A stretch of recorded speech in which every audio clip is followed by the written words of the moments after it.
sério porque a gente está lidando com símbolos espirituais e brincar com símbolo espiritual é perigoso. Eu quero começar. Prazer, Moisés. Prazer. Seja bem-vindo. Amém. Eu quero começar apresentando para vocês o Rio Jordão. Rio Jordão, Bálsamo de Gileade, Jordão. A gente passou pelo Mar da Galileia, aqui pertinho, então a gente está aqui no comecinho do Jordão. O Jordão começa aqui. E esse não é o lugar onde Jesus batizava. Tampouco é o lugar onde João Batista batizava. Eu já tive uma vez lá no lugar onde João Batista batizava, onde Jesus batizava, a gente já foi lá. E eu entendi que não é um lugar legal para a gente fazer batismo lá. É muito inacessível. Lembra de Naamã reclamando da lama? É isso lá. A gente reclama muito da lama lá, não é viável. Esse lugar é melhor, mas é o mesmo Jordão. Mesmo rio, mesma água. E esse rio tem uma importância grandiosa para nós, porque esse rio, ele banha a história da Bíblia. Então, a próxima vez que você estiver lendo a Bíblia, quer no Velho Testamento, nas histórias de Josué atravessando o Jordão milagrosamente, ou nas histórias do profeta Elias e Eliseu abrindo o Rio Jordão, toda vez que você lê, você vai lembrar assim: eu tive lá. Eu entrei naquela água fria do inverno. Amém. Então, esse é o Jordão, e todo o conjunto de histórias do Jordão, quando você lê daqui para frente, você vai se lembrar, é isso aqui. E a parte mágica, a parte maravilhosa, sobrenatural de você ter essa experiência é que ninguém nunca mais vai poder dizer para você assim: olha, eu acho que não aconteceu, eu acho que esse lugar nem existe. Como é que você sabe? Está aqui, na sua experiência, seu corpo físico sentindo, experimentando, vivendo. Uma experiência única na sua vida, e registra isso. Sua vida nunca mais será a mesma depois dessa experiência. Mas nós estamos aqui para participar de um ritual chamado batismo. E o batismo tem tudo a ver com a nossa palavra. Qual é a palavra? Missão. Qual é a palavra? Missão. O batismo tem tudo a ver com a nossa palavra, e eu quero liberar essa palavra sobre a sua vida para que você creia, porque a fé vem pelo ouvir a palavra de Deus. Amém. Então eu quero liberar essa palavra sobre sua vida. Mas antes de liberar essa palavra, eu queria nos inspirar cantando ao único. Alguém que canta e me ajuda e dá o tom do começo. Ao único que é digno de receber. Ao único que é digno de receber a honra e a glória, a força e o poder. Ao Rei, Ao Rei eterno, imortal, invisível, mais real, a Ele ministramos louvor. ao único, Ao único que é digno de receber a honra e a glória, a força e o poder. Ao Rei eterno, imortal, invisível, mais real, a Ele ministramos o louvor. coroamos. Coroamos a Ti, ó Rei Jesus. Coroamos a Ti, ó Rei Jesus. Adoramos o teu nome, nos rendemos aos teus pés, consagramos todo o nosso ser a ti. Coroamos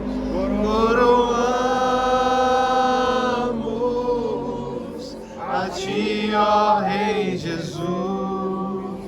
Coroamos a ti, ó Rei Jesus. Adoramos o teu nome, nos rendemos aos teus pés, consagramos todo o nosso ser a ti. Consagramos todo o nosso ser a ti. Olha o texto da palavra.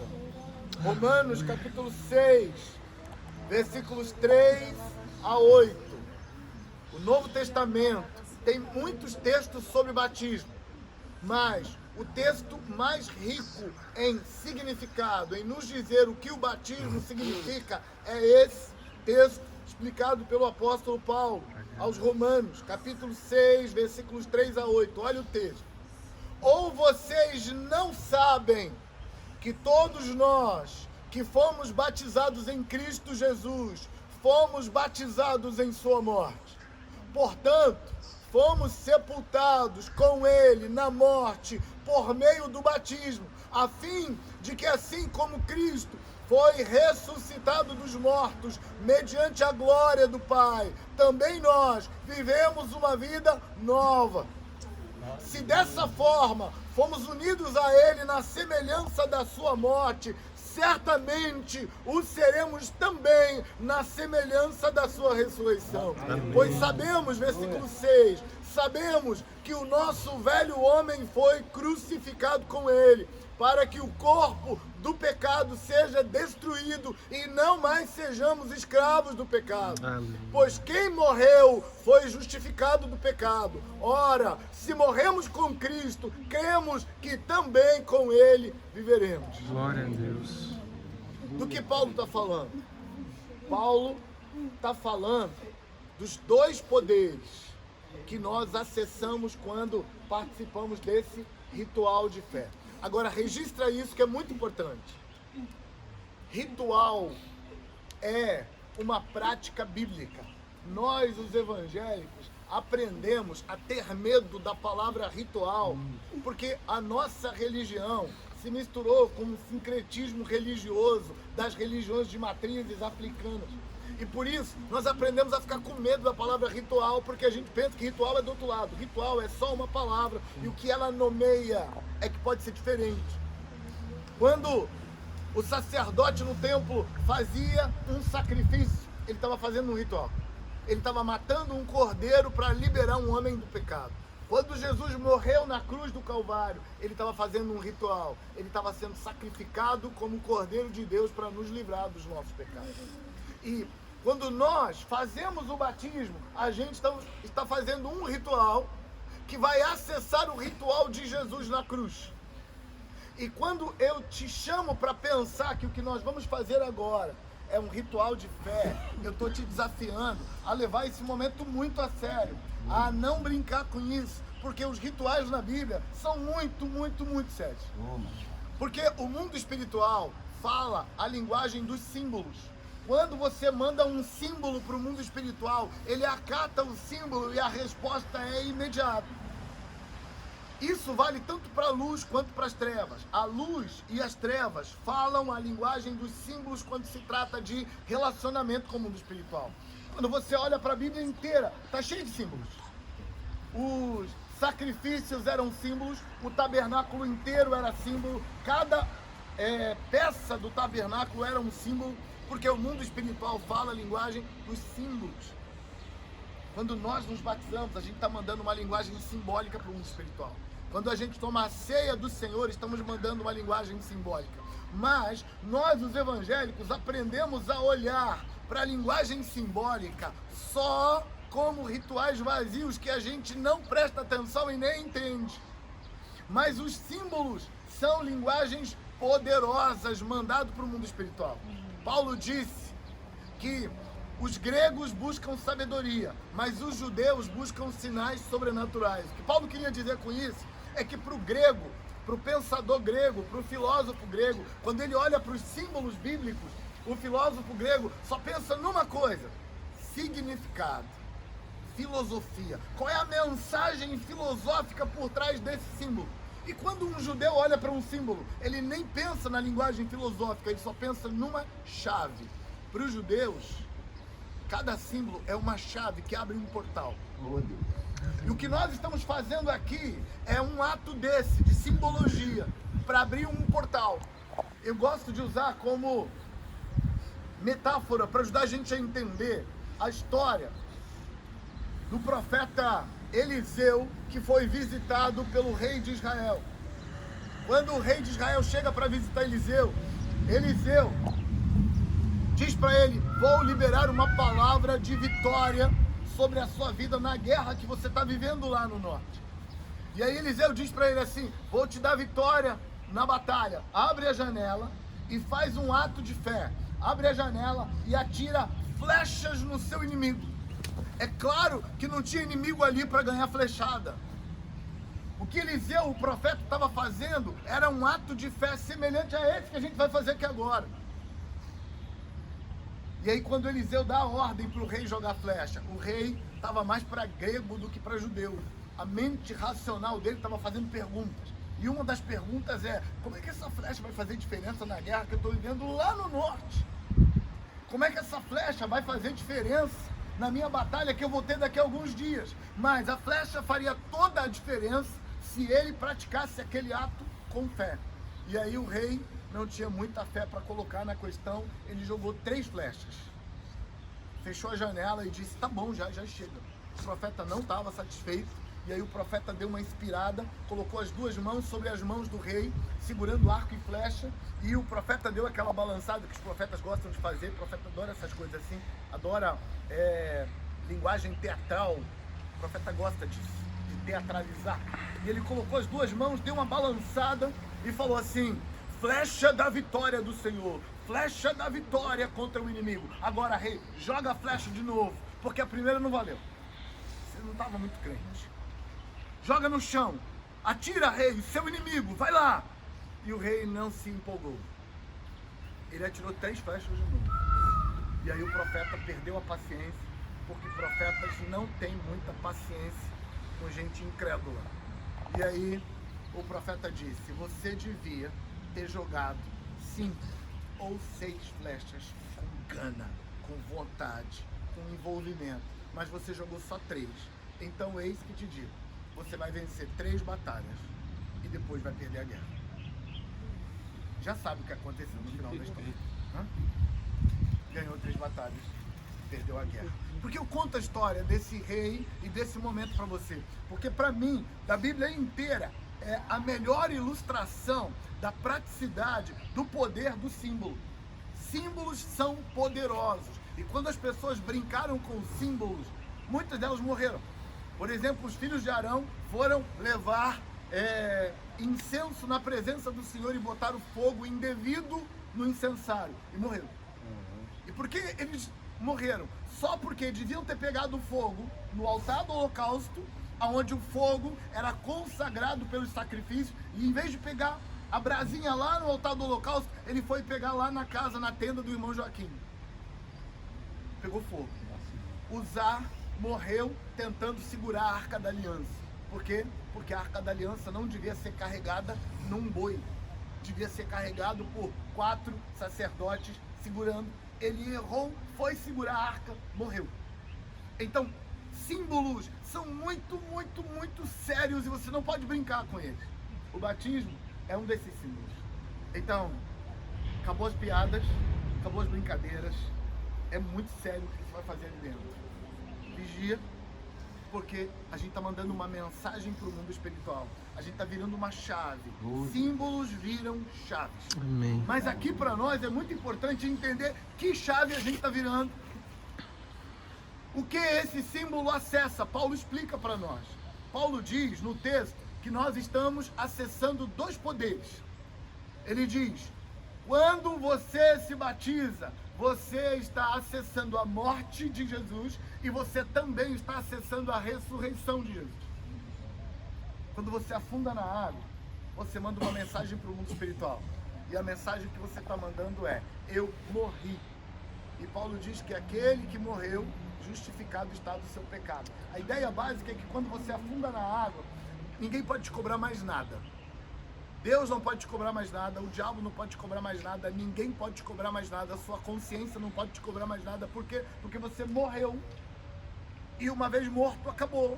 Sua conta já era. Eu preciso te contar uma coisa. O cobrador, ele é muito sem vergonha. O cobrador é muito enganador. Aliás, o nome dele é enganador. Mentiroso.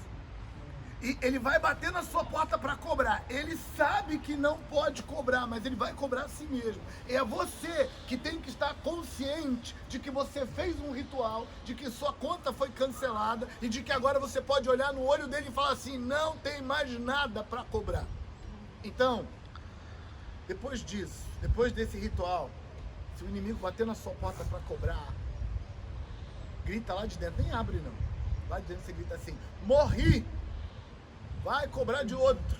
Não tem mais conta para cobrar de mim, porque eu morri. É exatamente isso que significa quando você afunda na água. Você está dizendo: eu morri. E morri como? Eu morri com Jesus na morte dele. A morte dele foi colocada na minha conta. Então, se Jesus morreu por mim, logo para você, para essa cobrança, eu tô morto. Mas Paulo disse no texto, você ouviu o texto eu lendo, que Paulo diz que nós não só morremos com ele, a gente também ressuscitou com ele. Então, quando eu afundo na água, eu estou dizendo assim: eu morri. Mas quando eu levanto da água, eu estou dizendo: eu ressuscitei para viver uma vida nova. Entender o poder da morte é fácil para nós, muito fácil. Mas só é fácil porque a gente está desenvolvendo no Ocidente, de onde nós viemos, a crença no poder da morte há milênios. É tranquilo para a gente entender que alguém morreu no nosso lugar e pagou a nossa conta e agora a gente não tem mais conta para pagar. Mas para nós é tão complicado entender que agora eu ressuscitei. E agora eu tenho uma nova vida para viver, um novo recurso para viver. No meu livro Verdades Fundamentais, eu escrevi um capítulo sobre batismo. E lá eu conto uma ilustração para ajudar você a entender principalmente o poder da ressurreição. Porque o poder da morte é fácil da gente entender. O poder da ressurreição é difícil de entender. Nessa ilustração eu falo de um homem que foi condenado à morte num desses países aí, nos cantos do mundo onde as leis são diferentes das nossas. E ele foi condenado à morte. E na hora em que os juízes estabeleceram a sentença, naquele país era permitido que o juiz desse a oportunidade para alguém morrer no lugar desse homem. Então, quando o homem foi condenado, disse: o homem está condenado à morte, vai morrer em tanto tempo. Ele disse para a plateia que assistiu o julgamento, porque nesse país o julgamento era aberto: tem alguém para substituir o condenado? E aí um homem levanta a mão e disse: eu substituirei o condenado. E os juízes mandaram que ele subisse na plataforma para negociar a substituição. Então o homem que sobe na plataforma para substituir o condenado, ele diz: eu substituirei o condenado, vou morrer no lugar dele, mas eu tenho condições. E os juízes deixaram que ele dissesse qual é a condição. Ele disse: eu morrerei no lugar do homem condenado, com a condição de que ele viva no meu lugar. Eu vou morrer no lugar dele, então eu vou cancelar a minha vida. Eu não vou mais viver porque eu vou morrer no lugar dele. Ele, para aceitar que eu morra no lugar dele, precisa aceitar viver no meu lugar.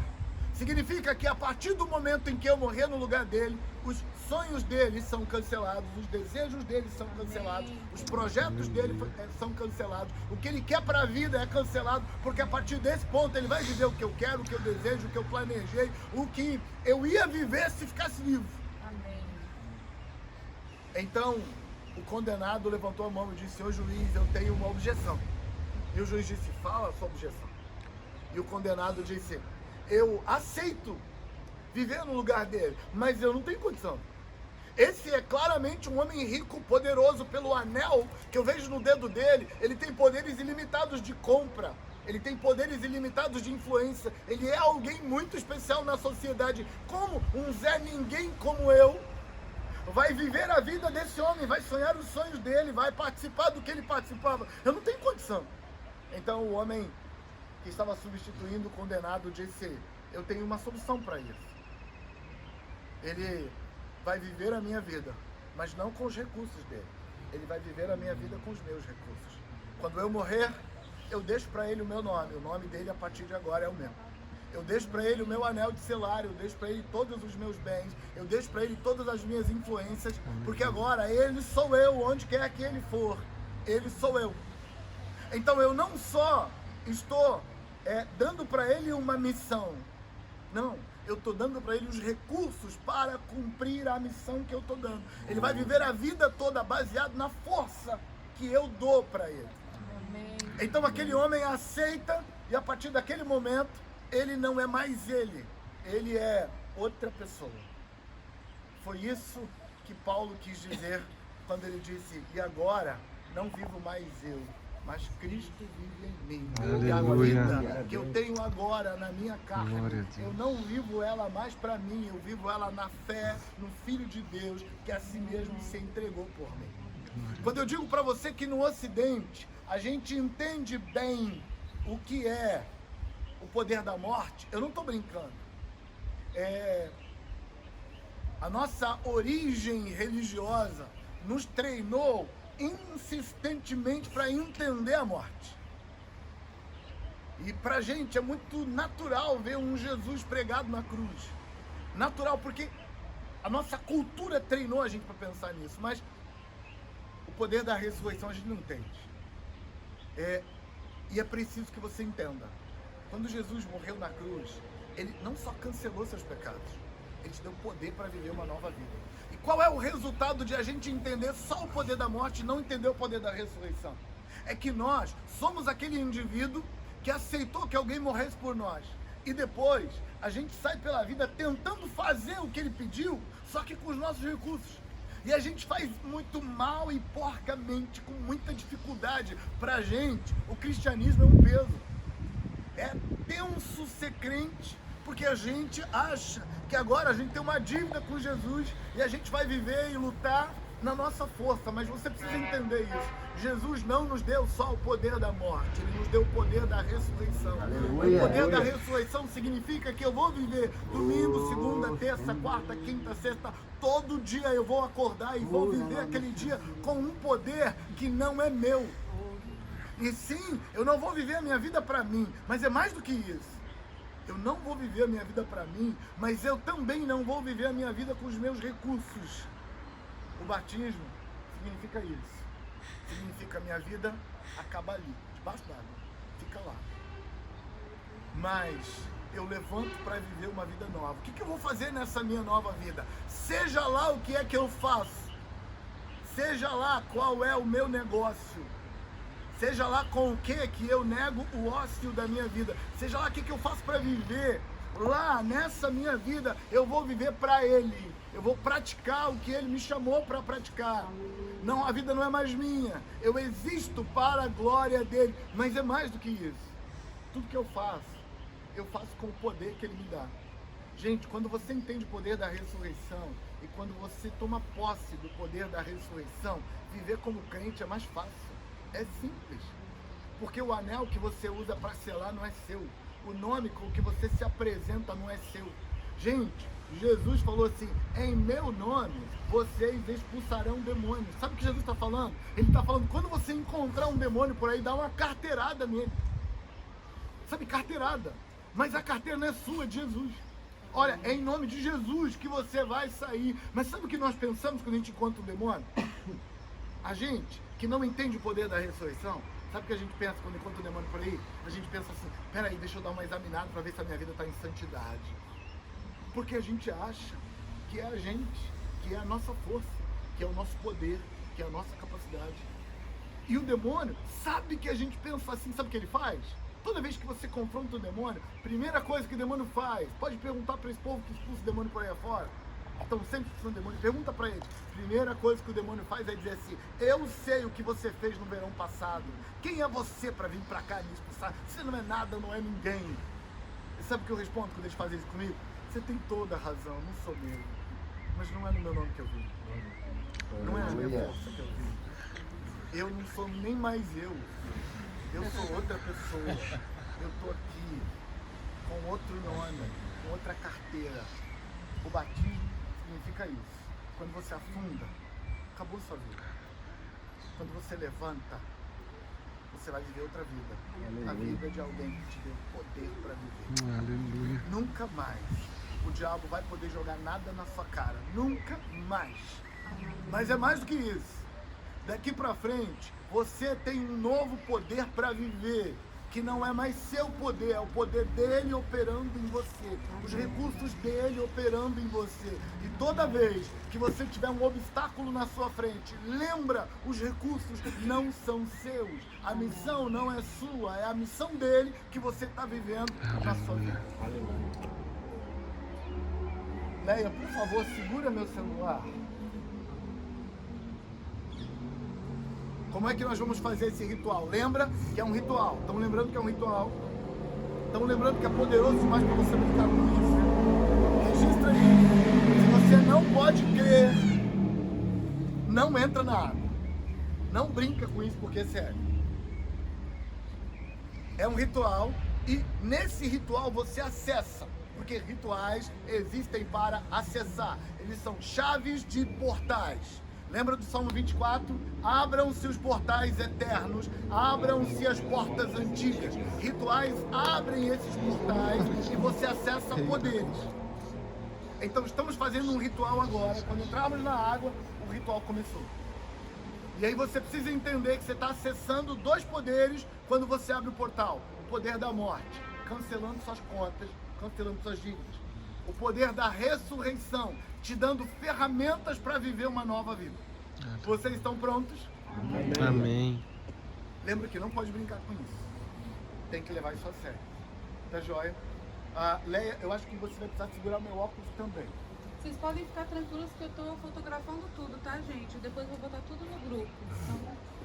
Então, aproveite o momento sem. Como é que nós vamos fazer isso? Eu vou entrar na água para achar o lugar ideal ali. Então vocês vão orando aí por mim, porque a água tá fria. Vou ficar mais tempo que vocês. Eu vou na frente para achar o lugar próprio para batizar. Depois, o Alexandre vai levar 3 pessoas para mim.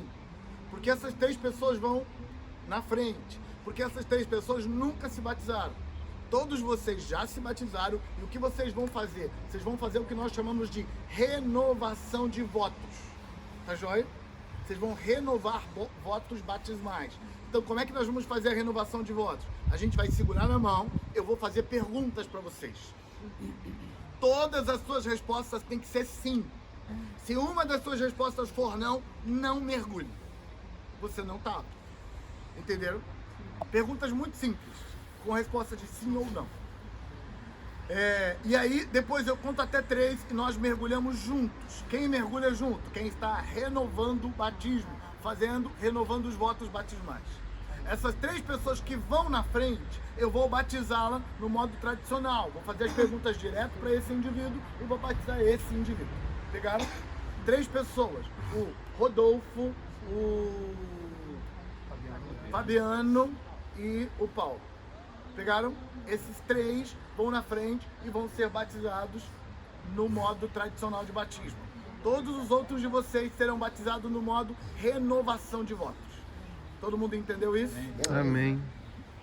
Não se dispersem, fiquem orando, enquanto que eu vou entrar e vou achar o lugar. Se vocês quiserem orar, se quiserem cantar,